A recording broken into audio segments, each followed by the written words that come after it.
So welcome to the first ever podcast for the A4J, All for Jesus podcast. For students, by students. I have with me a guest. I'm Scott Weatherford. I have guests with me, Trevor. Yes, sir. How do you say your last name, Trevor? Yaksch. Spelled Jakschch.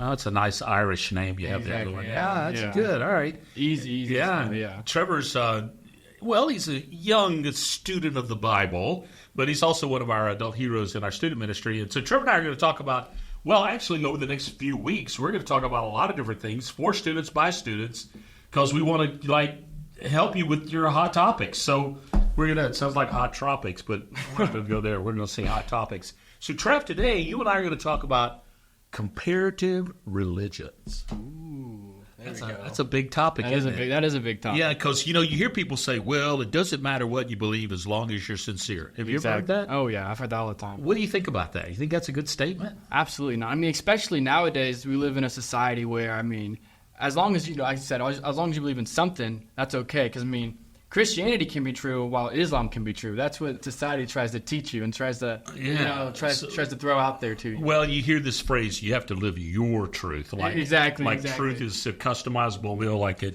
Chick-fil-A. I'll have it with no pickles. Are we advertised? No, just an illustration. Okay. It's my pleasure. Yeah, exactly. My pleasure as well. But so you got all these religions. You got Islam, you got Christianity, you got Islam, you got Hinduism, Buddhism, atheism. Well, people will say that's not a religion, but it technically... Yeah, if you believe in nothing, you actually believe in something. Exactly. That's true.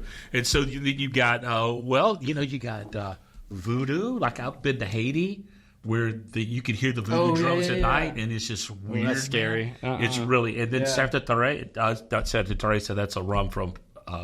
Venezuela, Santorina, which is the Cuban kind of voodoo. I've been to Cuba and seen these people doing that too. Witchcraft, Wiccans, all that kind of stuff. It's like not wicker really. Like your furniture, but Wiccans like flying around on brooms. I guess it's part of the wicker thing. Probably, the broom thing. Anyway, so let's talk about what questions you have. Maybe what are your thoughts? Well, something that my school kind of went over. Islam is the one that my school really hit on whenever we learned about other religions. And something that I figured out is that in every other religion besides Christianity, there is you do this and you gain this from the God that you're worshiping. But then Christianity is the only one where all you got to do is have a relationship, and it's the only one that actually is a relationship instead of a totally fearful, totally don't kill me type of thing, which I think that's super interesting and super also needed in the society, is that they know is that Christianity is just a relationship, not a do this, get this in return. So it's really not a quote unquote religion. Exactly, it's a relationship. Because religion, the word religion, get this guys, it comes from the word ritual. That's where religion comes from, ritual. And it means you have to do things in order to appease your God or keep your God from killing you, like in Hinduism. Yeah. They have all these sacrificial temples outside of every house, over 300 gods, that they are appeasing them so the gods won't create bad karma for them. Tara and I were in Malaysia. We went to this festival called Thaipusat, and they were, hundreds of thousands of people. And they were marching down the street, going up this hill to pour milk into the river to appease the river god and the cobra god. It's a two for one kind of deal. Yeah, really. And like blue light special. Yeah. 2 for 1. Buy one Chick-fil-A, get the second free. But anyway, these guys were appeasing their gods by putting hooks in their skin, swords in their faces with these big headpieces on. And we watched that, and I thought, how incredibly sad. Yeah, that they're living for sure. We have to not make our gods mad.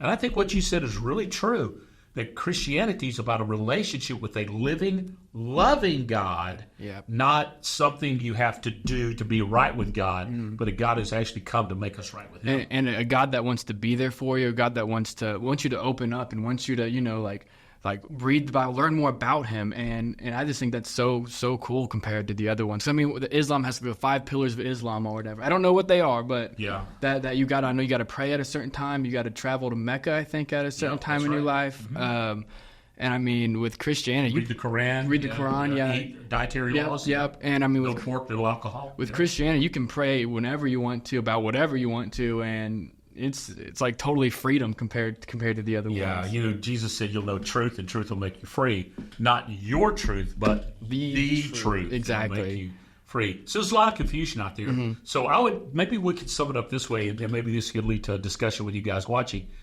Christianity, or following Jesus, is about something that has been done for you, where other religions mean you have to do something for them. Exactly. You think that's true? I think that's very true. So as a young guy, how did you get to that place where you said Christianity is what I'm going to follow? How'd you get there?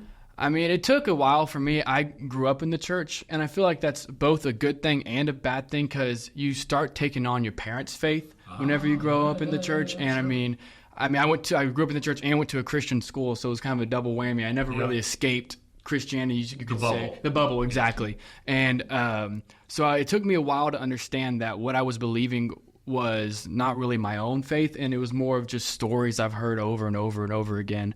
But it was really when things started falling apart in my life when I was like, wow, why is this all happening? Like, your multiple concussions.